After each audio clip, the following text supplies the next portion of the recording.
As we've watched these ancient civilizations unearthed, whether from beneath the overgrown rainforest in South America or from beneath the sands of the Middle East, there's always one constant. I have 3 kids, and either as you've experienced by having kids of your own or by being a sibling yourself, and you'll take it as no surprise when I say they are all very, very different from each other. My oldest daughter is artistic and is a writer, where my middle son plays sports and loves music. And then there's my youngest son, Knox, who we're all convinced is going to be the next Indiana Jones. Prepare to meet Khalid.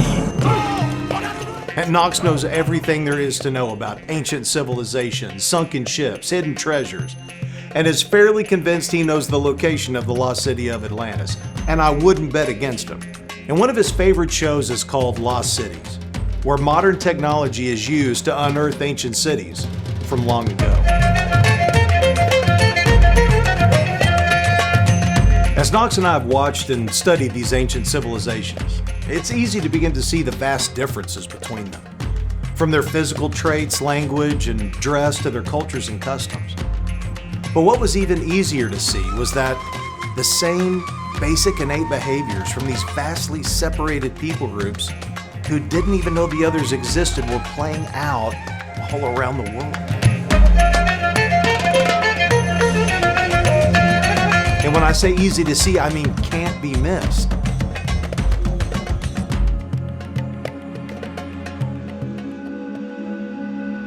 As we've watched these ancient civilizations unearthed, whether from beneath the overgrown rainforest in South America or from beneath the sands of the Middle East, there's always one constant.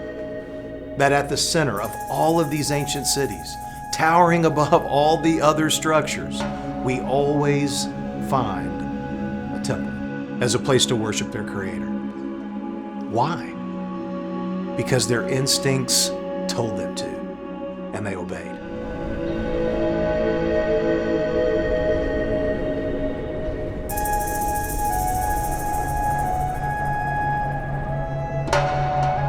Do a quick Google search and you can find some of these amazing structures that have stood for thousands of years from all over the world, spanning from Africa and Asia to Mesopotamia, North America, South America, and reaching all the way to remote island chains in the Atlantic and South Pacific. I mean, just think about that for a minute. From the beginning, the internal code of isolated people groups from every corner of the world has produced a belief that they were, 1, a product of creation, that 2, that they should build a monument to the one who created them, and 3, that they should worship that Creator.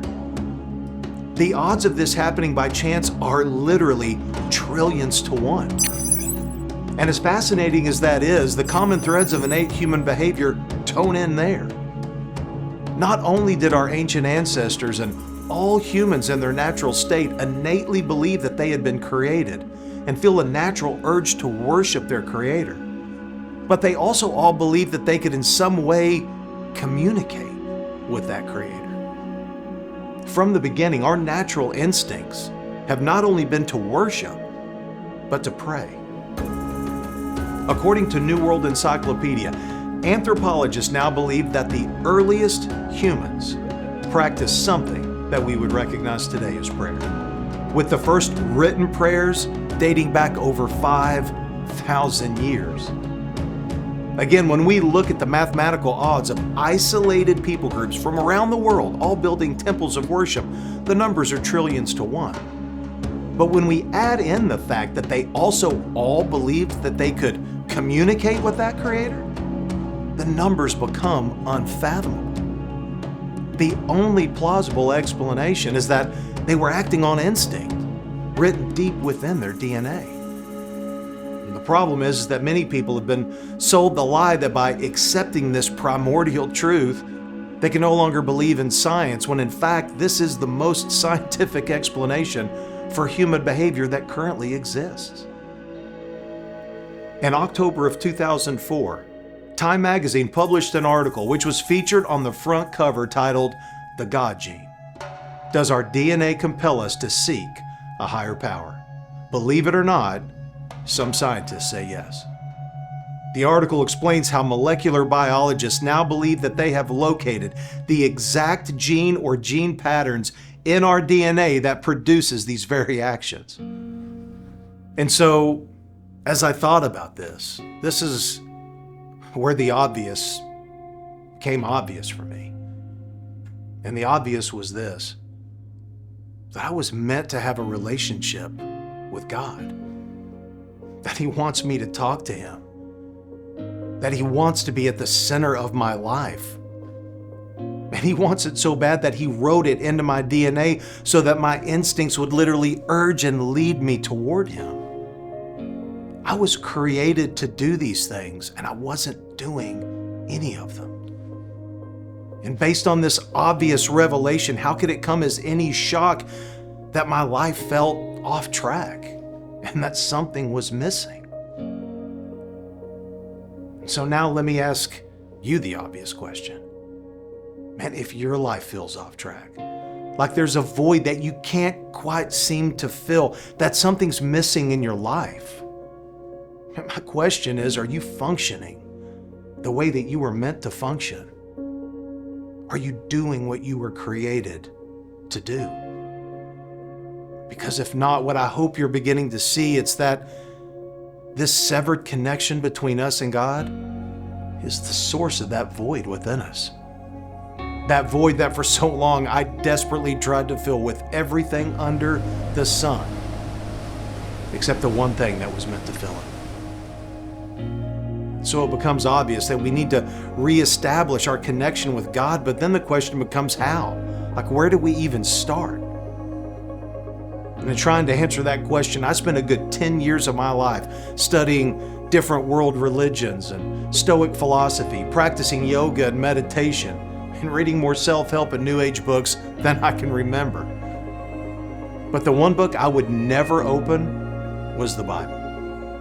You see, I'd grown up going to church. And like so many others, I left it behind as soon as I left my parents' house. And when I thought of Jesus, I would think of politicians I didn't like, preachers on TV asking for money, or the hypocrites I had known, or the people who had judged me, hurt me.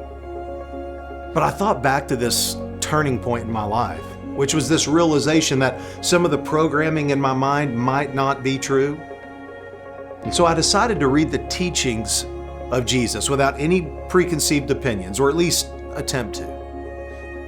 And as I read, what I began to find was Jesus saying that, and He didn't come to judge people, but rather to save them.